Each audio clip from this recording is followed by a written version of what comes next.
કર ભલા તો હોગા ભલાના સૂત્રને લઈ નરેશકુમાર બાબુલાલ દ્વારા 21મી મે 1997ના રોજ શ્રી બ્રહ્મ સમાજ સેવા ટ્રસ્ટની સ્થાપના કરવામાં આવી હતી. સંસ્થાનો મુખ્ય ઉદ્દેશ મહિલાઓ, દિવ્યાંગ વ્યક્તિઓ અને બાળકોને મદદ કરવા માટેનો છે. સંસ્થા સામાજિક જવાબદારી જેવી કે વિકલાંગોને સાધન સહાય આપવી, ફૂટપાથ પર પડેલા ભિક્ષુકોને ગરમ ધાબળા વિતરણ કરવા, મહેસાણા અને પાટણ શહેરની ઝૂંપડપટ્ટીઓમાં દિવાળી નિમિત્તે મીઠાઈ વિતરણ કરવી, પ્રાથમિક શાળાના બાળકોને યુનિફોર્મ, સ્કૂલ બેગ તેમજ મોજા વિતરણ કરવા, બ્લડ ડોનેશન કેમ્પ કરવા, મહિલાઓને રોજગારી પૂરી પાડવી વગેરે પ્રકારની કામગીરી સંસ્થા કરે છે.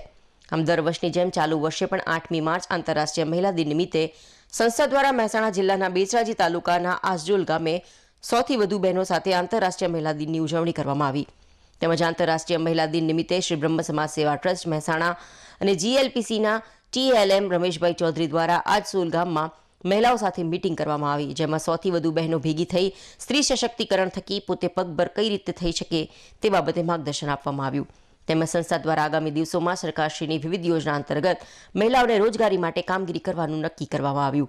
સદર કાર્યક્રમમાં GLPCના PMT વાઘેલા, કિરણબેન, કસ્ટર કોર્ડિનેટર ધવલબેન, ગીતાબેન વગેરે હાજર રહ્યા હતા. શ્રી બ્રહ્મ સમાજ સેવા ટ્રસ્ટમાંથી ગોપાલભાઈ રાઠોડ અને ચેતનાબેન પટેલ દ્વારા સંસ્થાની વિવિધ પ્રવૃત્તિઓની માહિતી આપવામાં આવી હતી. તેમજ સંસ્થા હારીજ ખાતે અને દાહોદ ખાતે સખી મંડળો સાથે રહી વિવિધ પ્રોજેક્ટ અંતર્ગત મહિલાઓ માટે રોજગારલક્ષી કામગીરી કરી રહી છે તેની જાણકારી પણ આપવામાં આવી હતી. આમ સંસ્થાનો મુખ્ય ઉદ્દેશ મહિલાઓને સ્વનિર્ભર બનાવવા માટેનો છે. સંસ્થાના પ્રમુખ નરેશકુમાર દવે દ્વારા સૂચવવામાં આવ્યું કે જે આગામી દિવસોમાં મહિલાઓ દ્વારા બેચરાજી તાલુકા ખાતે સેનેટરી પેડનું પ્રોડક્શન યુનિટ સ્થાપી મહિલાઓને રોજગારી મળી રહે તે માટે કામગીરી કરવાનું આયોજન કરવામાં આવ્યું હોવાનું જણાવ્યું હતું.